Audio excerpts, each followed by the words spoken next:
presidential candidate RFK Jr.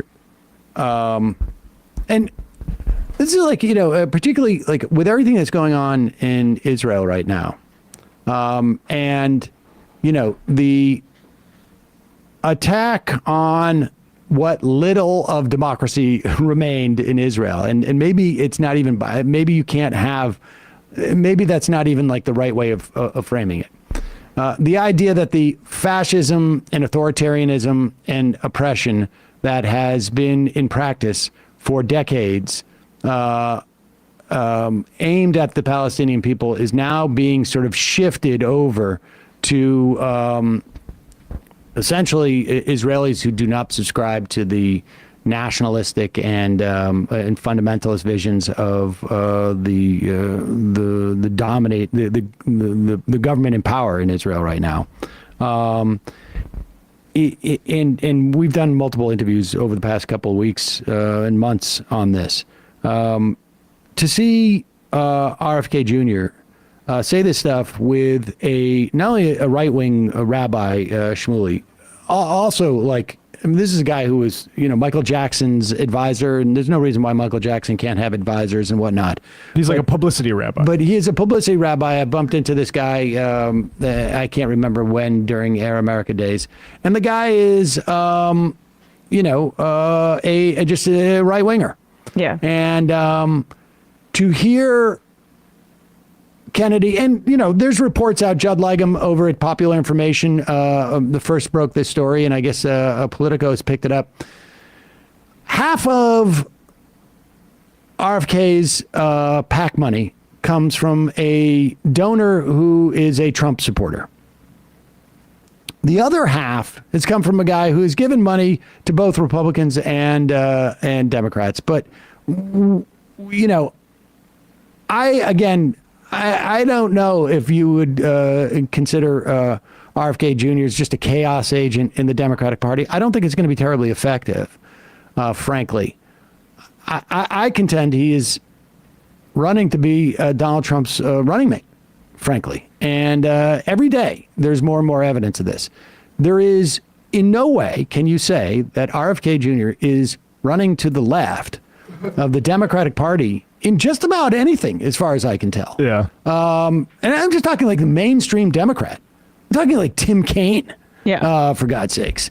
But here is RFK at the World Values Network, which I don't know what the World Values Network is, but what some organization in New York City. He was doing a campaign, like a candidate forum. Yeah, but if Shmuley Botek is the moderator, if you will, I mean, I have some questions about the World Values Network. But go ahead.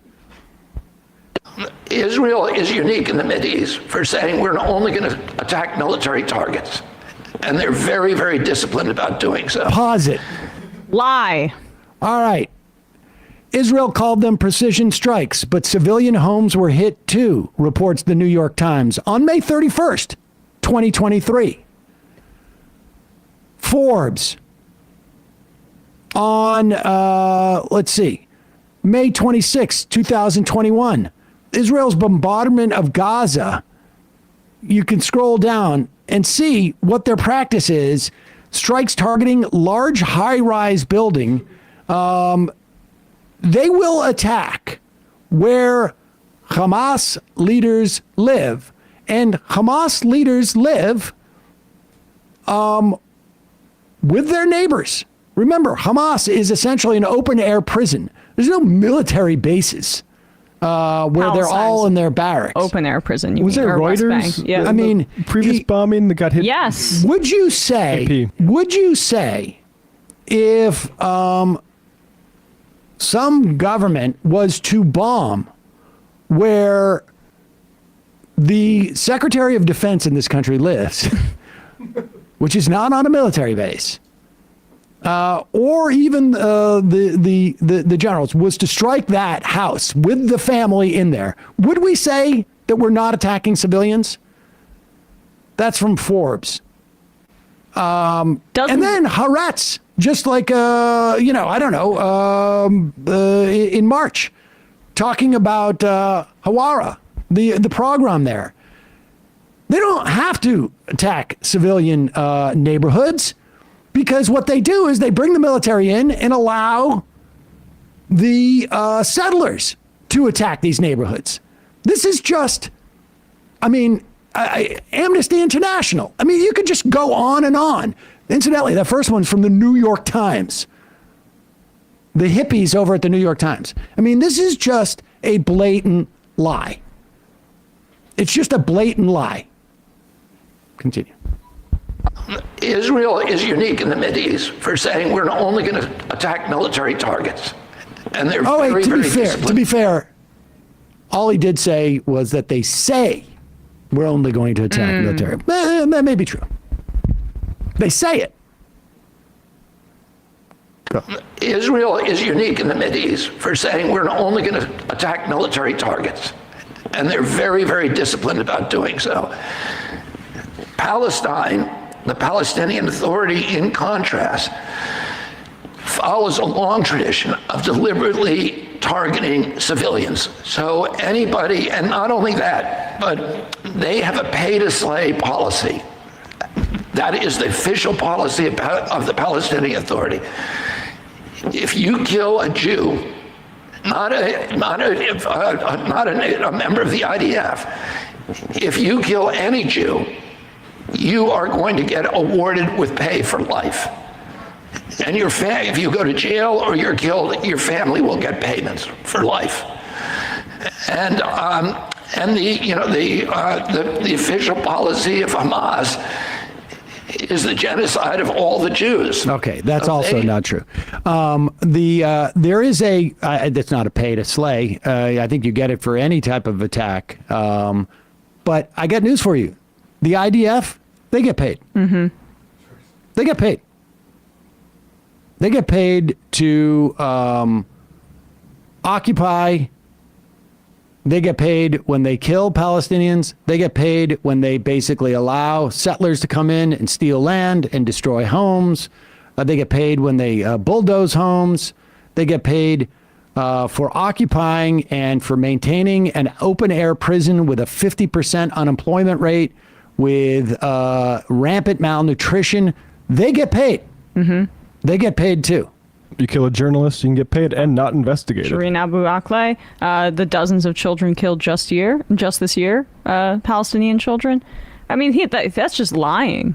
That's just lying. It's really, I just find it. Does he go at the squad in this clip too, or was that later? He's like, yeah, unlike some in the progressive part of the Democrats, I'm not going to criticize Israel. Oh, but he's running to the left of Biden. But that's the thing, is that I don't know. Does he claim he is? Do other people claim he is? I think the only place people would make that claim is the same way that Republicans make it, which is that we support Russia's invasion of Ukraine. Or in the same way that Jimmy Dore says that Trump is less fascist than Joe Biden. The words mean nothing if they're used as an attack against the left or Democrats. That's pretty gross. Yeah, it's just it's a really. Look, I understand that there is cowardice amongst Democratic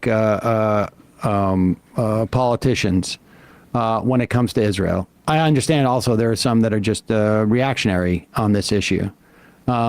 This is even beyond that. It really is. It's just really unbelievable. It's really disappointing. We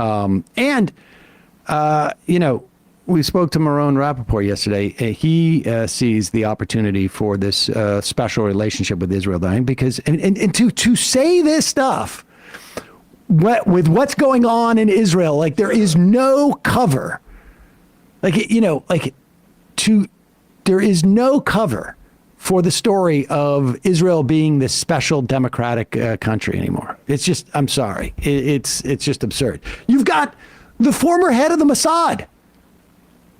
The former head of the Mossad coming out and saying apartheid, saying we have a country, we have a government full of racists and ultra-nationalists and fundamentalists.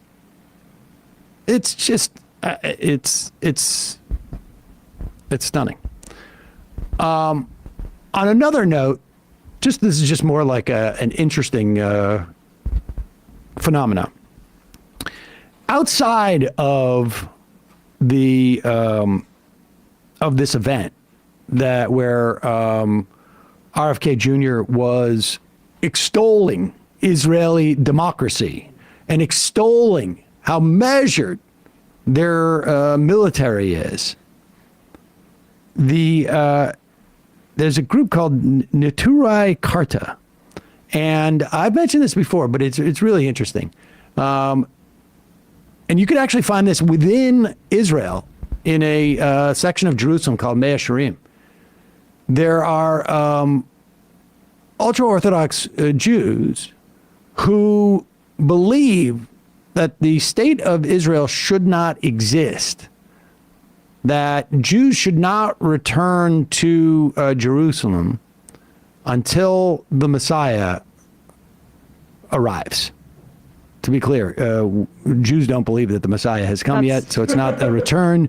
It would be a first, Okay. a first Right. time. Okay. Put the cart before the horse. Yeah, right. basically. As opposed to, Jesus return. The Christian Zionists want Jesus to come back the Jesus second too. time, and then for all the Jews in Israel Right. most of them, Christians believe that Jesus, die. when Jesus Yeah. showed up, he was the Messiah, and that prophecy was fulfilled. That's why the Jewish Bible is considered the Old Testament, and it got a refresh with the Messiah coming. Jews are still waiting for the other Messiah, and these Jews do not believe that Israel should exist without that. But what I find interesting here is that they're not arguing from a religious standpoint. It is interesting because their complaint is religious, but they have also seemingly absorbed, sort of some of the just. And I'm not saying that they're being disingenuous. I mean, What's the history humanist of this? perspective? Did this sort of always exist alongside Israel, or is it developed? I know that when I was in Israel in 1980, in Jerusalem, you could see graffiti in this area, Mea Shearim, that would say Zionism and Judaism are diametrically opposed. I don't think they say that Jews can't be there, but they're just saying that there cannot be a Jewish state before the Messiah shows up on religious terms. Here we go.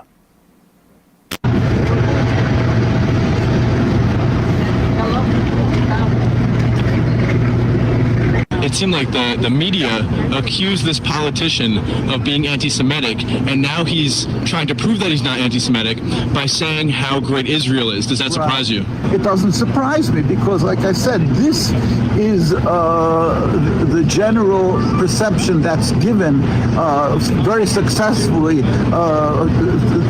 done by the Zionists as a ploy to gaining support and to stifle any opposition to the state of Israel is by equating and convoluting and the two concepts of Judaism and Zionism, even though it's really both contradictory, and it's just so blatantly wrong. Judaism is to serve God, to be peaceful, to be loving, to do kindness. Zionism is a truly selfish political movement of occupying another people. So wrong, so vicious, so anti what Judaism is all about, and it's totally humiliating to us as practicing Jews to see and hear what is being done in our name. Supporting Israel is not support for Jews! Supporting Israel is not support for Jews! Supporting Israel is not support for Jews! AIPAC, for instance, and the other Zionist organizations makes it a point of attempting to have every single faction in the United States or around the world, any political group, whether it's Democrats or Republicans or independents, it really doesn't matter. They want to actually equate and convolute the issue of Judaism and the Jewish people and the state of Israel, and try to create the mirage, a concept that if you're opposing the state of Israel, you're anti-Semitic. And in truth, Israel and Zionism, what they're doing is the greatest exacerbator of anti-Semitism around the world. Now, I don't, fully subscribe to much of what this guy says. Yeah. Like my issue with Israel is not founded in some type of religious precept of as to why whether Israel can exist based upon God's law. I do think, and I'm not convinced that the existence of Israel is needed to exacerbate anti-Semitism. I think probably the existence of Israel is an attempt to address anti-Semitism that had been around for several thousand years and led to a mass genocide. But nevertheless, the idea that that AIPAC, in particular in this country, has equated criticism of Israel with anti-Semitism is true, and it is really detrimental, I think, to Jews writ large, but also incredibly detrimental to Palestinians.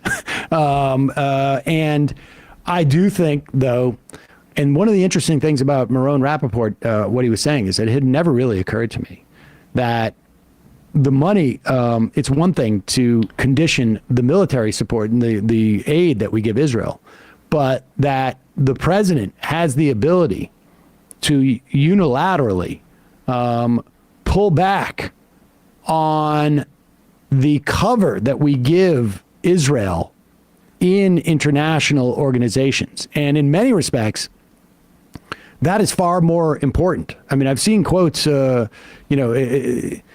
Israel might be able to get money from other sources, might be able to get weapons from other sources, might be able to develop it themselves, whatnot. But the veto power in the Security Council, the protection in these other international tribunals and whatnot, that to me seems to be a very, very potentially productive, point. Yeah, Right. This is from 2001, but a history of the U.S. blocking UN resolutions against Israel. Over the past 5 decades, this is from Al Jazeera. The United States has vetoed at least 53 UN Security Council resolutions critical of Israel.